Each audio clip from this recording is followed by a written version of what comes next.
So it has finally happened. The merchant has arrived at base, and this is because, as I said in the other videos, I finally have 50 silver or more. I cut out the part of the video relating to how I got the 90 silver. Rest assured, there was nothing too interesting about it. It was just more exploration on my part, killing enemies, that sort of thing. And so without further ado, let's take a look at this merchant.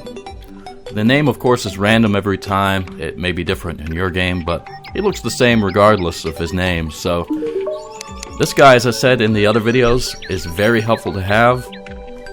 And I'll explain why. First and foremost, you're going to come across a lot of items in the course of your adventures that you simply don't want to keep.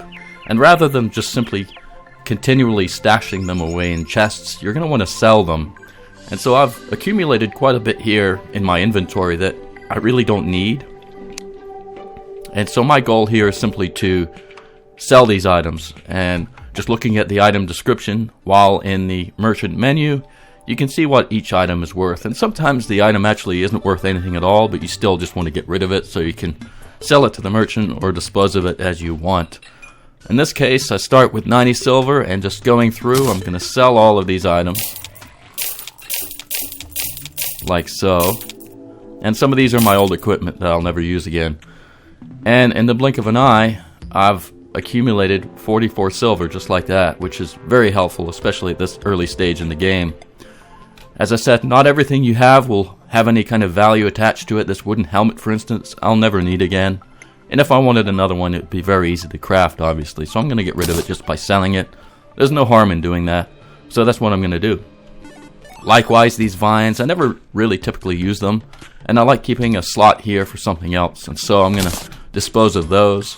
But you get the idea, right? The merchant has unlimited silver and gold, so it doesn't really matter how many items you sell to him. It's not like some other games where they have a limited amount of gold that refreshes over time.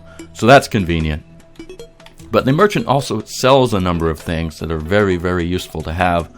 And it might take a little while of exploration and building up your gold count before you're able to buy some of these nice things. But the first and foremost thing is this bug net.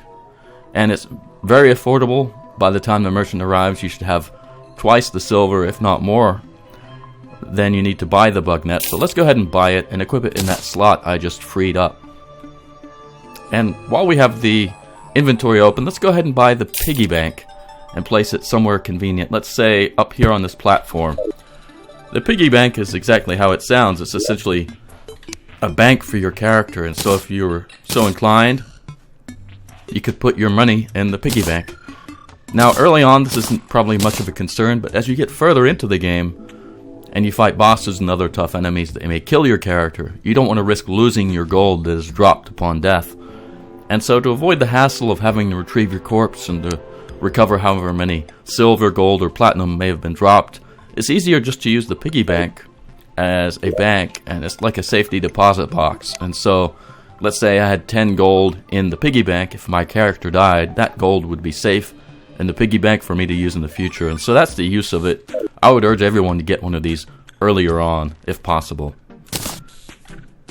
And so you may have noticed that the nurse also arrived. Since she's here, I wasn't expecting her, but since she's here, I'll just go ahead and meet with her. Her name, like the merchant, can vary from time to time. This one's called Carly, but as you might imagine, the nurse heals you. There is an achievement if you get healed enough. I can't remember the exact amount of HP or life that you need to restore over time with the nurse, but it's cumulative. And so once you hit that total amount of healing from the nurse, there should be an achievement in your future. Anyway, the nurse can be useful during things like the solar eclipse or the blood moon, where you're fighting enemies off near your base and you may be in some distress. And some occasions she might even be used during a boss fight, although I would caution you, be careful during boss fights because these NPCs, including the nurse, can be killed by bosses, so use her at your discretion. But anyway, as long as you have a house available, she will eventually show up. And so she's good to have around. So that's the nurse, and that's the merchant. But since we're here, and since I just acquired this, I want to show off this bug net because it serves a number of uses, not the least of which is to get some money early on when you're kind of desperate. And so while you might be too slow to catch some birds, look at this. It's a bug net. but you're able to catch the bunny. Let's go ahead and return to base. I have no use for the bunny, obviously.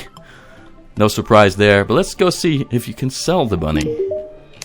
So load up the merchant inventory, and look, he's worth 5 silver. That's not bad, especially early on. And so I would urge everyone, as soon as the merchant arrives, to consider getting the bug net and to be fairly vigilant about any critters that may appear, including this butterfly up here.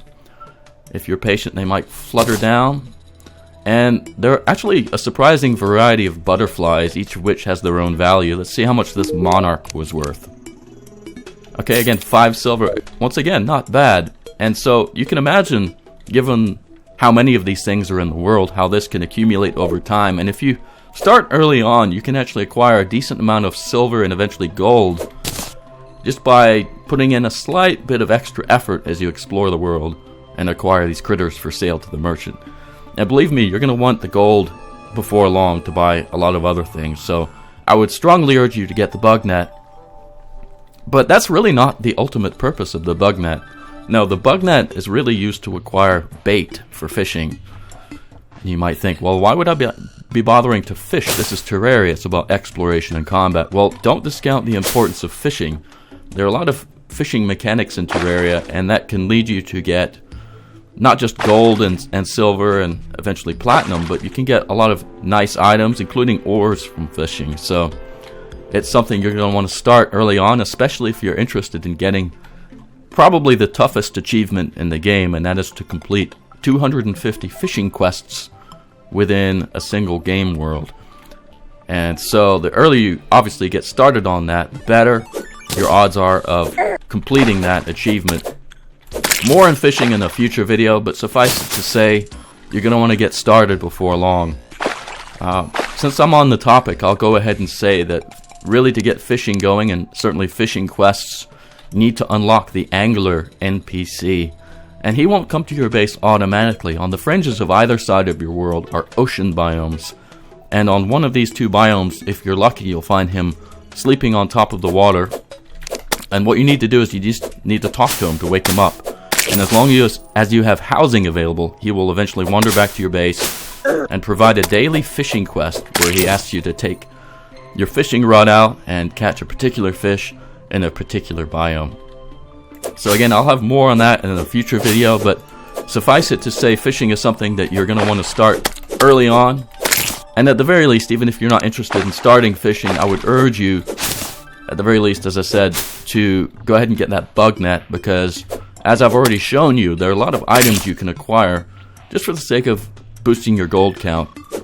And this really does come in handy when it comes to certain mechanics you'll want to take advantage of as the game progresses. So I think I've probably spoken enough at this juncture on what to do. And in fact, given the variety of Terraria, I'm going to depart from the normal chronology of these videos. I'll still come back to this world in future beginner's guide videos, but I think given the amount of variety of player activities and the different options at your disposal at this early juncture in the game, I'm going to do beginner video tips by topic, so things like fishing and that sort of stuff. I think going by topic probably makes more sense, as I said, given the variety of activities available in Terraria. And once again, I will use this world, so there's some semblance of continuity between all of the videos. But just to summarize, at this point, you have a lot of freedom, and obviously you're going to want to do a better job of exploring your world over time. You can go to the east or the west and certainly dig down into the earth. There's a lot to explore. You're going to want to map out your world. Eventually, you're going to want to map out the limits of the world and go to the ocean biome on either fringe of the map. And also, you're going to want to dig down and see how deep you can get with the strength of your character. So there are a lot of places to go, a lot of things to explore. And there's really no set path at this point. Really, what you're going to want to do is accumulate wealth, accumulate better and better ores, and with those ores, manufacture better and better equipment. And in the course of doing so, you're going to encounter more and more NPCs, all of whom will need NPC housing at your base. And so, when it looks like your base is starting to fill up, go ahead and manufacture some extra housing. When in doubt as to whether or not you have valid housing, you can use this housing query tool. And if you click on a room like this, you'll get a message saying whether or not the housing is suitable. And so if I click in open air, it says this room is missing a wall. If I click in here, it has a place to sit, it has a surface, it has a door, and it has a light source. And so it says this housing is suitable. So it's pretty easy to figure out whether or not you have empty housing available and whether there's room for future NPCs to move in. So always have an extra space or two in your house. Your house will become a little unwieldy and large, but don't worry, that's perfectly normal. So I think that's a fair summary for this latest video. So thanks for everyone who stuck it through all of these videos. Again, I'm not done with the series or this world. I will just change the format a little bit to something that makes a little more sense now that we've gotten this far. So thanks again, everyone. If you've liked this series thus far, please be sure to like and subscribe to the channel if you haven't already yet. So thanks for all the support, and I will see you next time.